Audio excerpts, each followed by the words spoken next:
प्रयागराज महाकुंभ में आज भी 1 करोड़ से ज्यादा श्रद्धालुओं ने लगाई आस्था की डुबकी।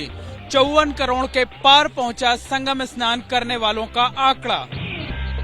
केंद्रीय मंत्री मनसुख मांडविया हो या फिर आंध्र प्रदेश के कैबिनेट मंत्री नारा लोकेश, कोई भी इस खास मौके को छोड़ना नहीं चाहता। केंद्रीय मंत्री गिरिराज सिंह ने भी सोशल मीडिया पर लिखा है, इस जन्म पूर्व जन्म और न जाने कितने जन्मों के पुण्य के फलस्वरूप इस साल 144 साल बाद अद्भुत संयोग के महाकुंभ में पुण्य स्नान का सौभाग्य मिल रहा है। 16 फरवरी तक स्नान करने वालों का आंकड़ा 53 करोड़ के करीब पहुंच गया था, जो आज 54 करोड़ के पार पहुंच गया है। महाकुंभ अब आखिरी दौर में है। इस बीच खबर आई है कि महाराष्ट्र के डिप्टी सीएम एकनाथ शिंदे 19 फरवरी को अपनी पार्टी के सांसदों और विधायकों के साथ प्रयागराज पहुंचेंगे और संगम में आस्था की डुबकी लगाएंगे। महाकुंभ को लेकर अखिलेश यादव ने योगी सरकार पर उठाए सवाल। कहा 144 साल की बात कहकर लोगों को गुमराह किया जा रहा है। और क्या कह रहे हैं 144 साल बाद, ये कौन सी तारीख किसने तय की? भारतीय जनता पार्टी वाले क्या साइंटिस्ट हैं? इन भारतीय जनता पार्टी के वालों से पूछिए, धरती खुद गोल गोल घूम रही है। इधर सीएम योगी ने भी इशारों में अखिलेश यादव पर पलटवार कर दिया।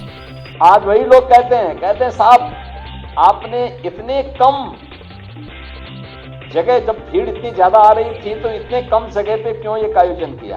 अब हम लोग अयोध्या की सड़कों को जब चौड़ीकरण कर रहे थे, विरोध करने वाले तब भी विरोध करते। सीएम योगी ने कहा कि महाकुंभ का अपना अलग ही आनंद है, इसके लिए थोड़ा पैदल भी चलना चाहिए, क्योंकि यही जीवन है। महाकुंभ जाने के लिए देश के अलग अलग रेलवे स्टेशन पर उमड़ रही है भारी भीड़। कई लोग कर रहे हैं बिना टिकट के यात्रा। नजारा पटना के रेलवे स्टेशन का है, जहां लोग किसी भी तरह प्रयागराज जाने वाली ट्रेन में सवार होना चाह रहे हैं। कुछ लोग चलती ट्रेन में लटके हुए दिखाई दिए तो कुछ टॉयलेट में ही सफर कर रहे थे।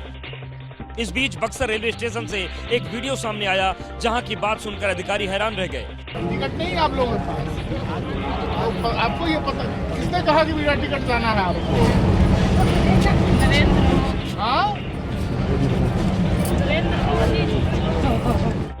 जो भी ट्रेन प्रयागराज की तरफ जा रही है, वहां के हालात इसी तरह के हैं। ट्रेन के बाहर जितनी भीड़ है, उससे ज्यादा भीड़ ट्रेन के अंदर है। भीड़ को देखते हुए रेल मंत्रालय ने 60 बड़े स्टेशन पर होल्डिंग एरिया बनाने का फैसला लिया है। बिहार के नवादा से सामने आई डरावनी तस्वीर। महाकुंभ जाने के लिए जान जोखिम में डाल रहे हैं लोग। जरा सोचिए, अगर कोई ट्रेन तेज रफ्तार से इस ट्रैक पर आ गई तो क्या होगा? जरा सोचिए, अगर ये मालगाड़ी चलने लगे तो क्या होगा? ट्रैक पर भीड़ इतनी ज्यादा हुई कि ड्राइवर ने भी ट्रेन की रफ्तार धीमी कर दी, वरना कुछ भी हो सकता था। अब ट्रेन के अंदर के हालात देखिए। कुछ लोग लटके हैं, कुछ फंसे हैं, जान की परवाह नहीं, सिर्फ महाकुंभ जाना है। सिर्फ पुरुष ही नहीं, महिलाएं भी दरवाजे पर लटकी नजर आई। महाकुंभ जाने के लिए सबसे ज्यादा भीड़ बिहार के अलग अलग रेलवे स्टेशनों पर ही दिख रही है। संगम स्नान के लिए लोग जान को जोखिम में भी डाल रहे हैं। भगदड़ के बाद नई दिल्ली रेलवे स्टेशन पर बदली गई व्यवस्थाएं। शाम 4 बजे से लेकर रात 11 बजे तक नहीं मिलेंगे प्लेटफॉर्म टिकट। रेलवे प्रशासन की तरफ से टिकट काउंटर पर बाकायदा नोटिस चिपका दिया गया है। ये फैसला इस वजह से लिया गया है क्योंकि प्रयागराज जाने वाली अधिकतर ट्रेनें शाम के वक्त ही दिल्ली से रवाना होती हैं। एक फैसला ये भी लिया गया है कि अब सभी स्पेशल ट्रेन प्लेटफॉर्म नंबर 16 से ही चलाई जाएंगी, जबकि नियमित ट्रेन पहले की तरह अपने अपने प्लेटफॉर्म से चलती रहेंगी। अभी तक ये होता था कि जो भी प्लेटफॉर्म खाली होता था, स्पेशल ट्रेन वहीं से चला दी जाती थी, और भगदड़ की एक बड़ी वजह भी यही रही थी। दुनिया बदल रही है और ये भारत के लिए ला रही है इन्फिनिट अवसर, जिसे हम कहते हैं मिनट इन्फिनिट।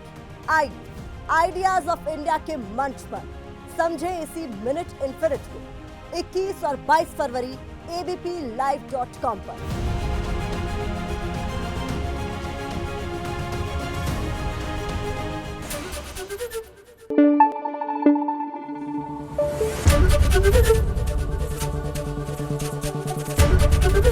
एबीपी न्यूज आपको रखे आगे।